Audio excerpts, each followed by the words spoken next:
अस्सलाम वालेकुम क्लास 7 आज हम अपनी एक्सरसाइज करेंगे 2.2। अच्छा, पहले हम ये देख लेते हैं मल्टीप्लिकेटिव इनवर्स क्या होता है। मल्टीप्लिकेटिव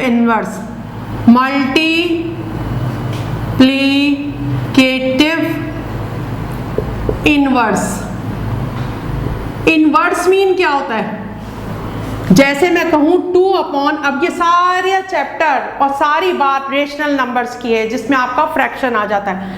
2/7 अगर मैं कह रही हूँ तो आप इसका मल्टीप्लिकेटिव का मतलब मल्टीप्लाई करके आंसर होगा, मल्टीप्लाई करके।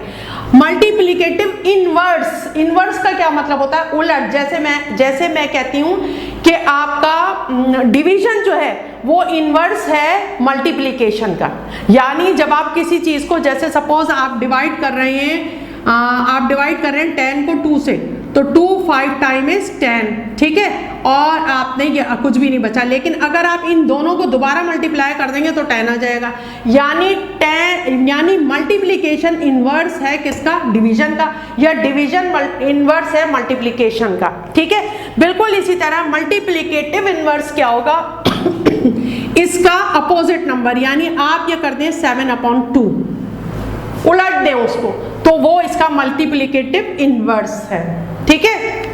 इसी तरीके से मैं आपसे कहूं 7 का मल्टीप्लिकेटिव इनवर्स क्या होगा। अब देखिए 7 के नीचे कुछ नहीं है तो क्या है, 1 है, ठीक है। ये भी फ्रैक्शनल नंबर है, 7 के नीचे कुछ नहीं है तो 1 है। इसका मल्टीप्लिकेटिव इनवर्स क्या होगा, 1/7। इसको हम अमूमन शो नहीं करते, सही है। यानी मल्टीप्लिकेटिव इनवर्स क्या होगा, जो भी आपके पास नंबर है उसका इनवर्स, ठीक है। अच्छा, इसी तरीके से जो मल्टीप्लिकेटिव इनवर्स होता है तो वही रेसिप्रोकल भी होता है। यानी 2/7 का अगर मैं रेसिप्रोकल कहूंगी तो वो 7/2 होगा। तो जो मल्टीप्लिकेटिव इनवर्स होता है वही रेसिप्रोकल होता है। जैसे सपोज मैं आपसे कहती हूं -3/7 का मल्टीप्लिकेटिव इनवर्स या रेसिप्रोकल बताइए, तो क्या होगा इसका मल्टीप्लिकेटिव इनवर्स या रेसिप्रोकल ऑफ -3/7 इज -7/3। उसके बाद आगे हम देख लेते हैं कि अगर एडिशन देख लेते हैं हम, फ्रैक्शन का एडिशन। अगर आपके पास, देखिए अब फ्रैक्शन, क्योंकि हम छोटी क्लासेस में भी पढ़ा है फ्रैक्शन। अगर सपोज आपके पास लिखा हुआ है 3/8 प्लस 2/8 प्लस 9/8, अब इसे आपने प्लस करना है, सिंपल, इसमें कुछ भी नहीं है। डिनोमिनेटर आपको सबको पीछे क्लासेस में आप कर रहे हैं, ये आपका न्यूमरेटर होता है, और ये आपका डिनोमिनेटर होता है, ठीक है। अच्छा, अब हमने क्या करना है, क्योंकि अगर ये आपका डिनोमिनेटर अगर सेम है तो डिनोमिनेटर को नीचे रखेंगे। अब क्योंकि डिनोमिनेटर सेम है इसलिए कुछ भी नहीं करना, जो ऊपर वैल्यू है उसको बस प्लस कर देना है। क्या आंसर आ जाएगा आपका 14/8। मजीद डिवाइड हो सकता है तो डिवाइड करके आंसर ले आइए, ठीक है। अच्छा, इसी तरीके से अगर सपोज आपके पास ये माइनस होता, अब इसे कैसे करेंगे, बिल्कुल उसी तरह करेंगे। 8, इसमें आपका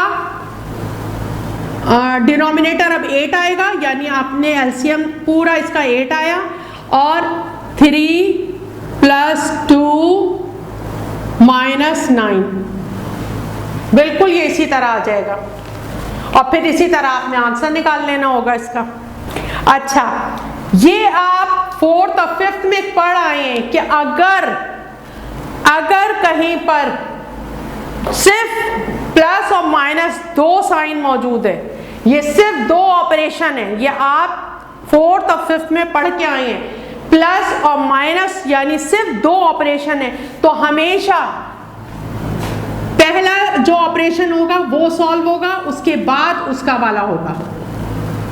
अगर सिर्फ ये 2 ऑपरेशन है प्लस और माइनस, तो हमेशा जो पहले आ रहा है वो पहले सॉल्व होगा, उसके बाद वाला बाद में सॉल्व होगा।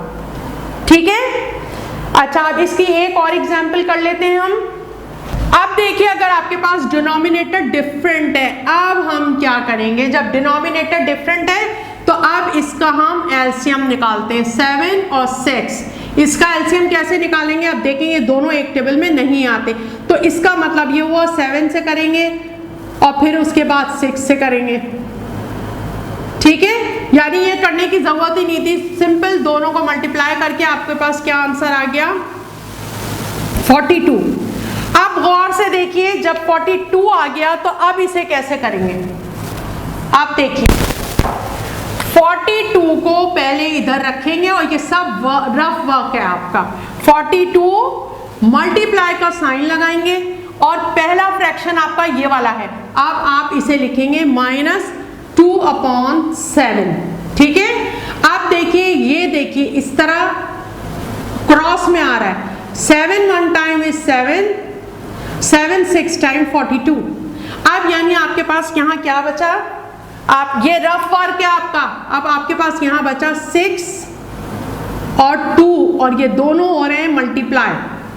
ठीक है, तो यानी 6 2 टाइम इज 12, तो -12 आएगा यहाँ पे। ठीक है। अब उसके बाद सेकंड है आपके पास 7/6।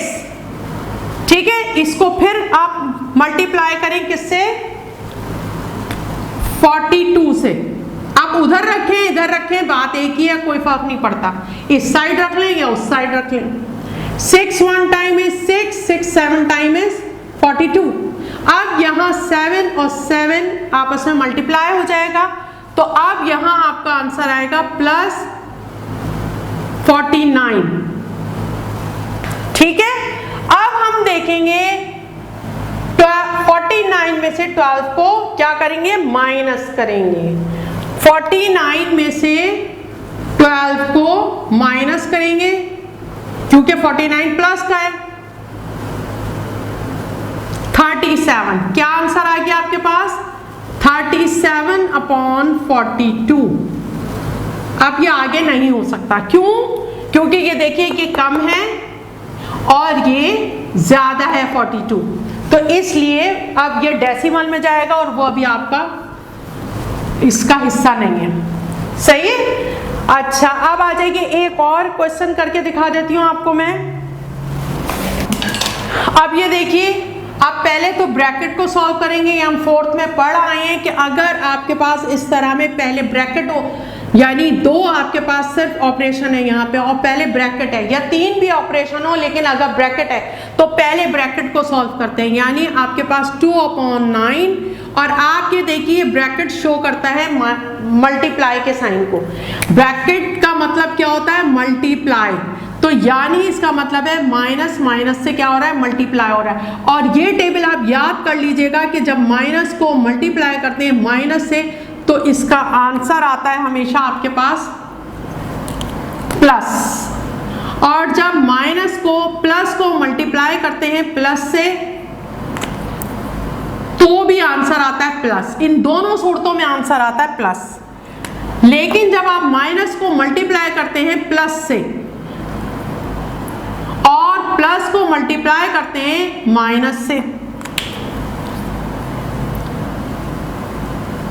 तो अब आपका आंसर आता है हमेशा माइनस। बस इस टेबल को याद कर लीजिएगा। अच्छा, अब आगे देखते हैं हम। तो माइनस को जब आप माइनस से मल्टीप्लाई करेंगे तो आंसर आएगा प्लस। सही है। और ब्रैकेट खुद ब खुद हट जाएगा, आप 3/6 लिख लेंगे यहाँ पे। तो जब ये ब्रैकेट खुद ब खुद हट गया तो अब ये यहाँ आ गया 5। ब्रैकेट के पीछे अमल नहीं होगा, आगे होता है। अब ये आ गया 5/8। ठीक है। अब यहाँ देखिए, ये तीनों डिनोमिनेटर आपके डिफरेंट है। जब ये तीनों डिनोमिनेटर डिफरेंट है तो इसका मतलब है कि आपका रफ वर्क है, इसका आपने एलसीएम निकालना होगा। 9 6 8, इनका एलसीएम क्या आएगा? आप देखें तो 3 के टेबल में ये दोनों आते हैं, 3 3 9 और 3 2 टाइम इज 6 8, ऐसे उतार लीजिए। अब 2 के टेबल से चला जाएगा, 2 1 टाइम इज 2 और 2 4 टाइम 8, और अब 3 के टेबल से 3 1 टाइम इज 3 और 4 ऐसे ही आ गया, डायरेक्ट 4 से कर दें। 4 1 टाइम इज 4, यानी एंड में 4 1 आना चाहिए, सही है। अब इन सबको आप मल्टीप्लाई कर दीजिए तो ये आपका एलसीएम निकलेगा, यानी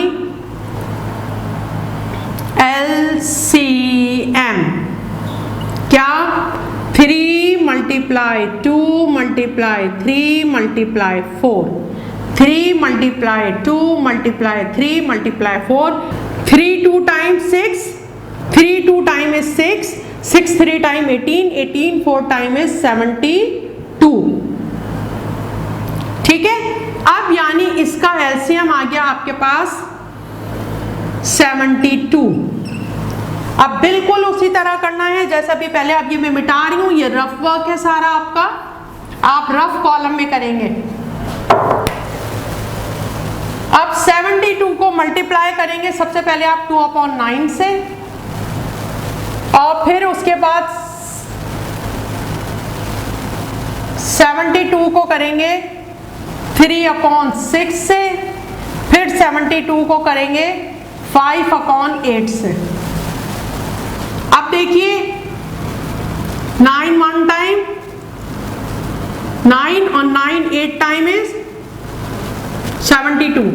तो अगर आप ये देखें ये दोनों मल्टीप्लाई हो जाएंगे, ये न्यूमरेटर है ना, इसके नीचे कुछ नहीं है तो 1 है, तो न्यूमरेटर न्यूमरेटर से मल्टीप्लाई होगा और डिनोमिनेटर डिनोमिनेटर से, तो डिनोमिनेटर तो आपके पास सिर्फ 1 बचा। Numerator 8 2 time is 16। इस वाले को देख लेते हैं,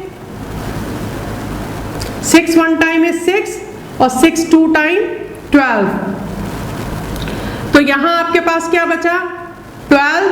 तो हमेशा मल्टीप्लिकेशन में न्यूमरेटर न्यूमरेटर से मल्टीप्लाई होता है, डिनोमिनेटर डिनोमिनेटर से होता है, तो यानी यहाँ डिनोमिनेटर दोनों में 1 है और 12 3 टाइम इज 36। यहां देखिए 8 1 टाइम इज 8 और 8 9 टाइम इज 72, और 72 के नीचे कुछ नहीं है। तो अभी मैं पीछे एक्सरसाइज में आपको बता चुकी हूँ कि जब नीचे कोई भी नंबर नहीं होता, फ्रैक्शन डिनोमिनेटर कुछ भी नहीं होता जिस नंबर का, तो उस नंबर का 1 डिनोमिनेटर होता है, ठीक है।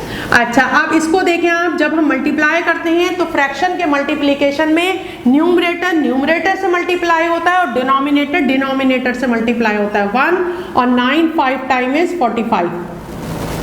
आप देखिए क्या आंसर आया, 2/9 को आपने किया था तो 16 आया था, प्लस 3/6 को किया था तो 36 आया था, प्लस 5/8 को आपने किया था तो 45 आया था।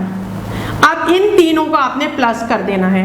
अब मैं ब्लू पेन से प्लस करके यहीं बता रही हूँ क्योंकि जगह ही नहीं है अब यहाँ मेरे पास इतनी। 16 36 और 45 इनको प्लस करना है आपने। 97।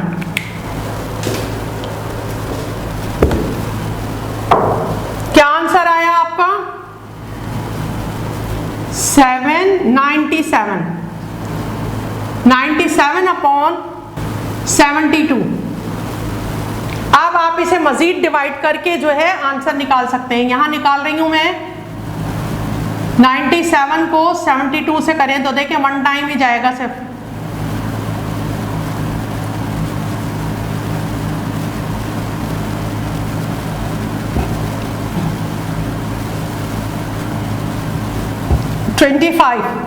तो यानी मिक्स फ्रैक्शन में आपका आंसर क्या आएगा, ब्लू से लिख रही हूं कि वो रफ वर्क के साथ मिक्स ना हो जाए। आपको पता है जो डिवाइजर होता है वो नीचे लिखते हैं हमेशा आप, और जो कोशेंट होता है वो हमेशा यहां आता है मिक्स्ड में, और 25 जो रिमेनिंग होता है वो हमेशा ऊपर आता है। तो यानी ये इसका आंसर हुआ।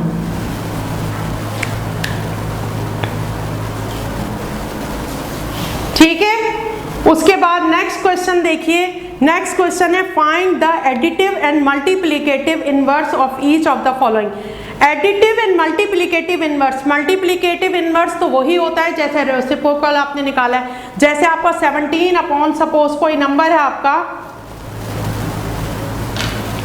सपोज एक नंबर है आपका 13/25।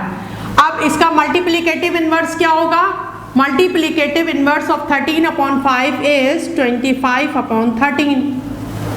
सही है। और एडिटिव इनवर्स क्या होगा? अगर कोई नंबर है आपके पास +25 तो एडिटिव इनवर्स होगा -25। इसी तरह -25 है तो एडिटिव इनवर्स होगा +25। ठीक है। अब सिंप्लीफाई, अब एक और क्वेश्चन देख लेते हैं, सिंप्लीफाई।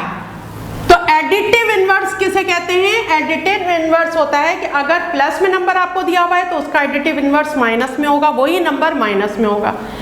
और मल्टीप्लिकेटिव इनवर्स क्या होता है कि अगर आपको सपोज जैसे 16 है तो उसका मल्टीप्लिकेटिव इनवर्स क्या होगा? 1/16। और अगर आपके पास है 3/7 तो उसका क्या होगा? 7/3 मल्टीप्लिकेटिव इनवर्स। ठीक है। सपोज आपके पास एक नंबर है -2/4। अब इसका एडिटिव इनवर्स क्या होगा? +2/4 प्लस होगा। अब इसका बस सिर्फ ये फर्क होगा इसमें।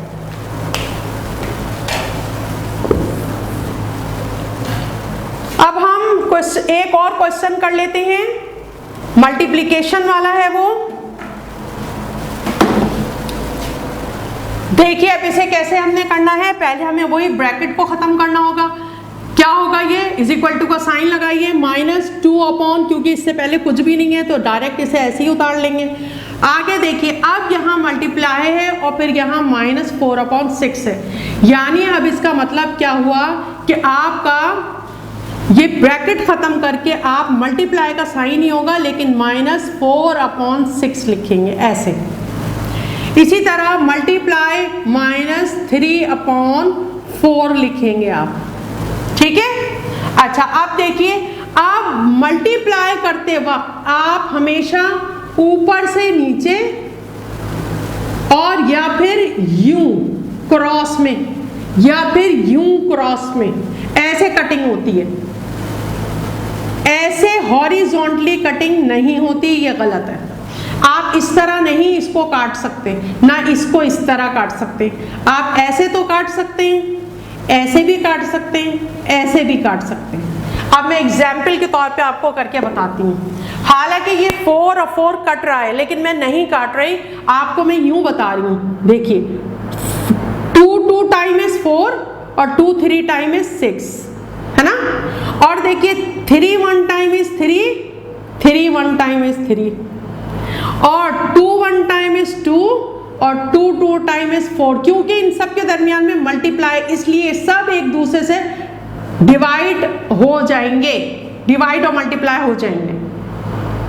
अब देखिए मैंने यूं किया, या तो मैंने जो भी अमल किया वो या तो मैंने यूं किया है, देखिए आप यूं किया है मैंने, है ना, या फिर मैंने यूं किया है ना, या फिर मैंने यूं किया है।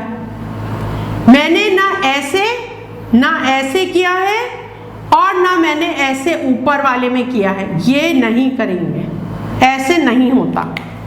ठीक है। अब मैं ये काट देती हूँ, अब मैं ये इरेज कर देती हूँ ताकि ये आप डिस्टर्ब ना हो इससे। ये सिर्फ मैंने समझाने के लिए लाइंस डाली थी आपको।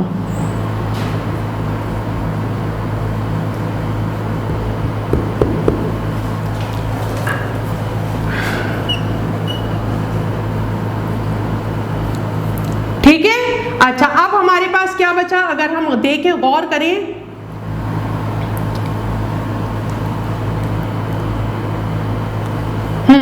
टू 1 टाइम इज 2 और 2 1 टाइम इज 2, ये भी कैंसिल हो सकता है। ठीक है। अब देखिए ऊपर क्या बचा आपके पास। अब ये देखिए 3 माइनस के साइन है, minus multiply minus multiply minus, और ऊपर तीनों में 1 1 है, 1 1 1। ठीक है। तो 1 का मतलब 1 ही होगा। अब आंसर क्या आएगा, देखिए जब इस माइनस को इससे मल्टीप्लाई करेंगे तो 2 माइनस जब आपस में मल्टीप्लाई होते हैं तो आंसर प्लस आता है। अब यानी इसका आंसर तो प्लस आ गया, अब ये प्लस इससे मल्टीप्लाई होगा, यानी अब प्लस माइनस से मल्टीप्लाई होगा तो माइनस आंसर आएगा। और फिर हम देखते हैं 1 1 टाइम इज 1 और 1 1 टाइम इज 1, यानी ऊपर आया 1। अब नीचे देखिए, नीचे क्या आएगा, नीचे कुछ भी नहीं बचा यहाँ पे, लेकिन यहाँ 3 बचा है। माइनस का हिसाब किताब ऊपर वाले में हमने कर लिया, तो यानी इसका आंसर आ गया -1/3। अब ये आपने एक्सरसाइज 2.2 भी करनी है। अस्सलाम वालेकुम।